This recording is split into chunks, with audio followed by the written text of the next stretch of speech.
But Larry Gadona, you're a disbar lawyer.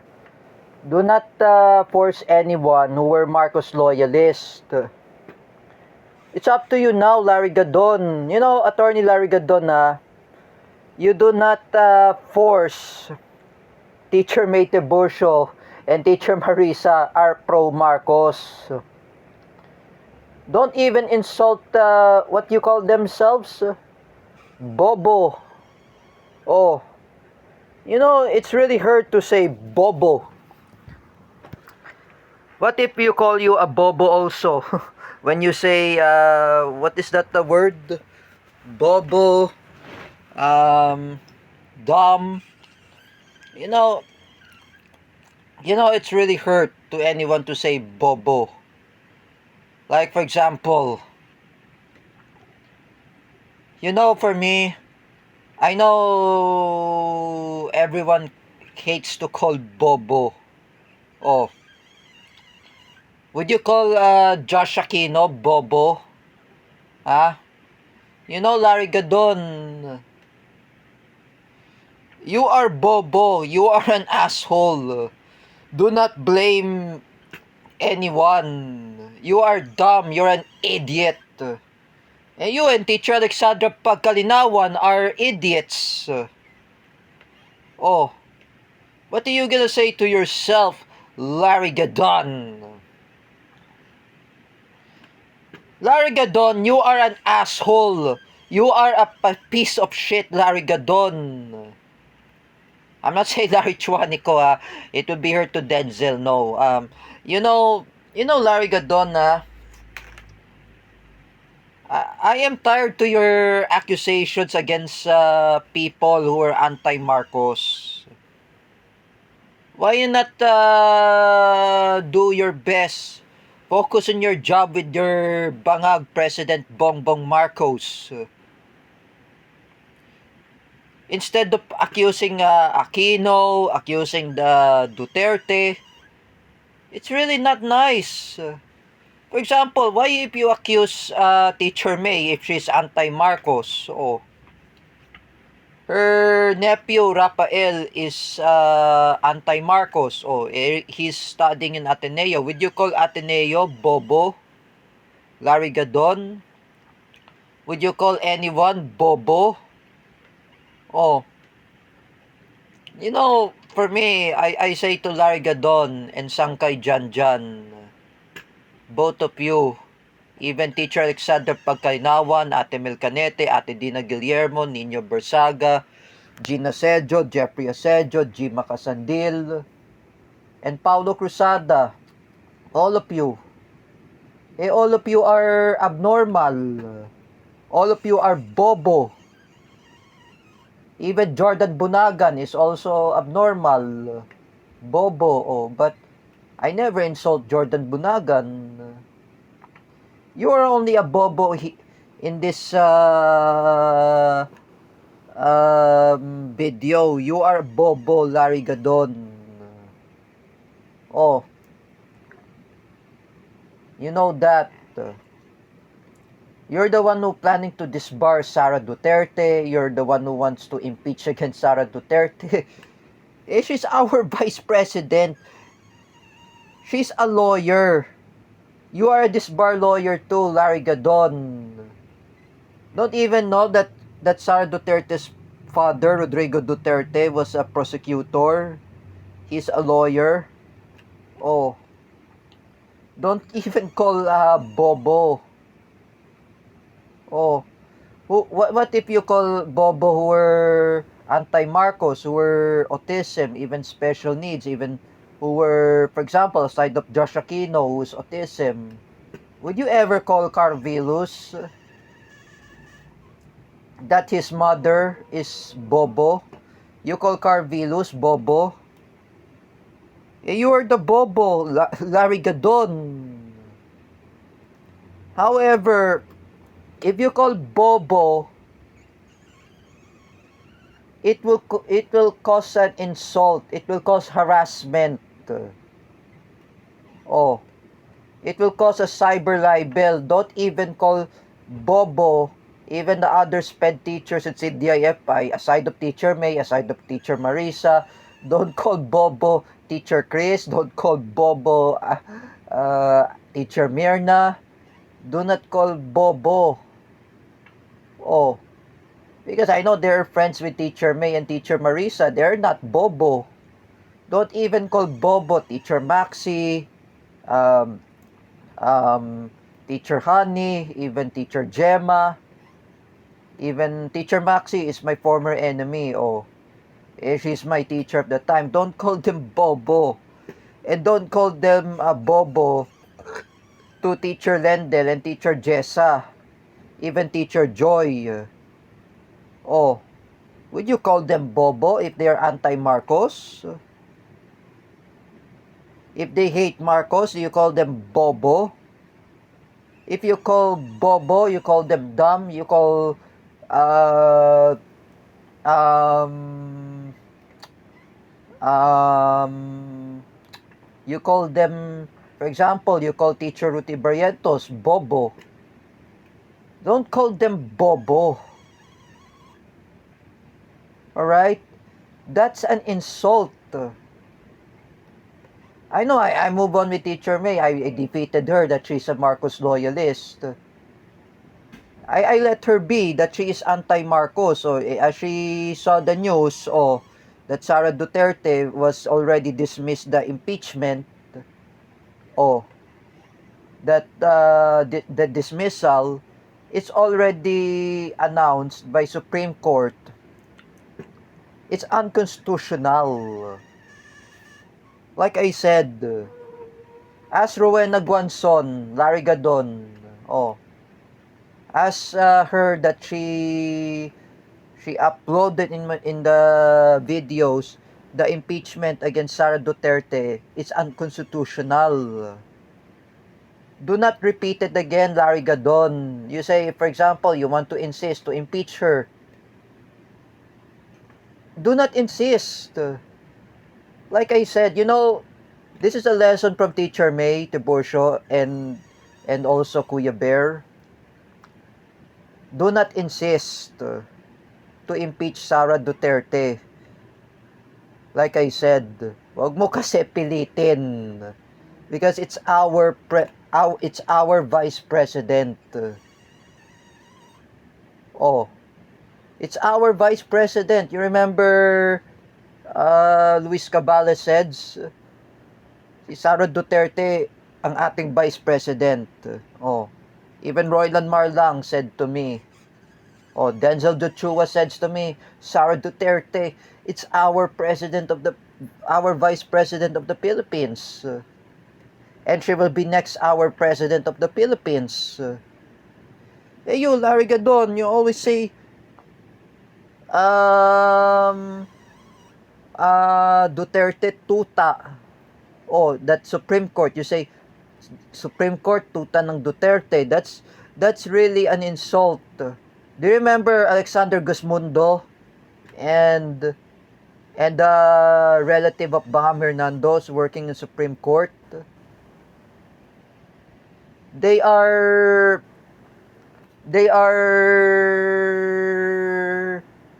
lawyers. They are lawyers. They are true lawyers. The relative of Bam Hernando, who's working in Supreme Court, he's a lawyer. It was close with Alexander Gusmundo. Even Maravik Leonen is also a lawyer. Would you ever insult those Supreme Court are puppet of Duterte? The Supreme Court are neutral. Like I said, neutral. Like, for example, Kuya Rodelio Daguman is neutral. He's anti-Marcos and he's a pro-Duterte. Same as Cedric. Cedric is also pro-Duterte. He's an anti-Marcos. He's neutral. You're just like Kuya Danmar Dayaw, Larry Gadon. You always say a bad words. You say about to Raisa Robles, putangina. You say the The word gago, that is a real word. That, you know, it's an insult to to anti-Marcos loyalists. You know, the Marcos loyalist is really an insult words from this mouth, Larry Gadon. You know, people there are anti-Marcos. Oh, let's say you insult Raisa Robles that she's anti-Marcos. She has her own opinion. Raisa Robles is also a journalist. And by the way, you're being sued against disbarment. You're being sued as cyber libel and slandering and oral defamation. That's not really good. You know what, Larry Gadon, and even Paulo Cruzada, and for Mark Domingo Cruz, those three idiots anyway, do not use bad words. You know, like Paulo Cruzada, you say some bad words at those CDIFI teachers and staff, including Teacher Chris, Teacher Mirna, even Teacher Marisa, and my former enemy, Teacher May Tiburcio. Is this an insult to anyone? You know, unlike Larry Gadon, you know, Paulo Cruzada, I will never forget what you're saying a bad word to CDIFI teachers. Don't even know, Paulo Cruzada, that Teacher May is also a teacher. Oh. And she's your teacher, ah. I know. Teacher mo yan, Paulo Cruzada. Sorry, Paulo Cruzada. You know, Paulo Cruzada, I know you are a special child. I know you are a student there in CDIFI. I was told by Shania Kiana from his mother. Oh, from your mother, from your mother. I know. Shania Kiana talked to your mother. Your mother had told you my son is a special child. Oh, you're ruining the reputation of the CDIFI teachers and staff.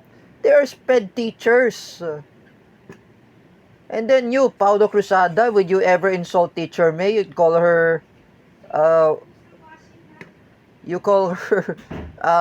the word, what did you say? Same as the word from Larry Gadon. You call her PI, you call her putang ina, gaasahan kita. That's a word. You know, Paulo Cruzada, do not make a rape joke at the former CDIFI teachers and staff. Do not attempt to rape Teacher May, Teacher Chris, Teacher Mirna, even Teacher Marisa, the current teacher in CDIFI. You know, Paulo Cruzada, they will sue against you. Oh, if Teacher May goes to the barangay in Quezon City, she will blotter you in court. Not only the police blotter will arrest you. Oh, like what was Joseph Maspina said to me. Oh, Teacher May Tiburcio will bring you in mental hospital. Oh, will bring you in the mental hospital. Like what does Teacher May said? So, Paulo Cruzada, pwede kita idalan sa mental hospital. Oh, you will go there. Oh, I know Joseph Maspina had contact with Teacher May. Oh, in Messenger. Or what does Joseph Maspinas, the friend of J. Rick Silva, says? And he talks to Teacher May in Messenger. He said that, Ma'am, Teacher May, pagkasabihan nyo to si Paulo Cruzada, wag mo sabihin ng rape joke. Or, you know, it is really hurt to everyone. Or like what he said, pagsabihan nyo to si Paulo Cruzada, isumbong mo sa mga magulang niya.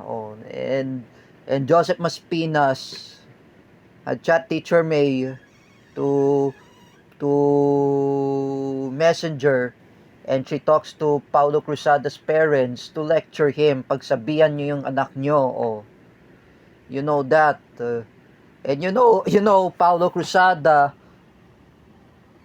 do not attempt to rape the CDIFI teachers, the former teachers in CDIFI. Oh, you will be same as Larry Gadon. Oh, this is really an insult to anyone if you say rape. Because I know Teacher Marisa was still there in CDIFI, Teacher May, Teacher Chris, even Teacher Mirna, they were not still there in CDIFI. And do not attempt to rape the new teacher in CDIFI. For example, Teacher Frely May Masalabsilos, Teacher Love Vilasor, Teacher Rina Nebres, I think Teacher Rina Nebres was not there in CDIFI. There's Teacher Love Vilasor and Teacher Frely May Masalabsilos. Teacher Frely May Masalabsilos, that she's also from Tugigaraw in Napari, in Cagayan. Her boyfriend was a police officer. Oh, a tomboy. Let's say Paulo Cruzada or Teacher Love Vilasor is also there. Would you attempt to rape Teacher Love Vilasor, Paulo Cruzada, with a rape joke and act of lasciviousness? Remember, Paulo Cruzada, Denzel Duchua and I, we don't like rape. Rape is not good. Oh, do you know that rape is a criminal offense?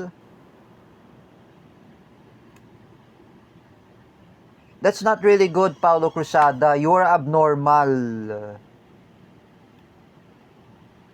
It's really offended. I'm saying to everyone, I asked Teacher May, I asked Teacher Marisa, I asked Teacher Chris and Teacher Mirna as well. I asked them, those former teachers in CDIFI, unfriend Paulo Cruzada and block him. I asked Yvette Jurado, Crystal Dulce Jurado, unfriend Paulo Cruzada. It's not really good. Because it's really hurt to our our memories when I was there in CDIFI. CDIFI is not a sexual pedophile. CDIFI is a special school. It's a special educational school where I just studied there. Oh. Where I remember in the past, what I was told by Jordan Pilapil, it's not really good to harass those CDIFI teachers. And don't harass the staff of CDIFI, Paulo Cruzada, even Ate Rona or Ate Marie, Ate Emily, don't even harass them. Even Ate Pura, Ate Pura is very retired. She was in the house with Miguel. Do not harass. For me, when I never make enemies with Teacher May, I reconcile with Teacher May. Kay gusto Kuya Bear. I do not accuse Teacher May because Teacher May, she is my former teacher. Former, not my teacher. She is former. Dating teacher ko yan. That's why, Teacher May is very retired. When I discussed that with Sir Paulo Cuva, Teacher May is doing a bonding with her nephew, Rafael, and in her niece, Isabella, spending with her mother, Lola Helen Tiburcio. That was Teacher May's mother.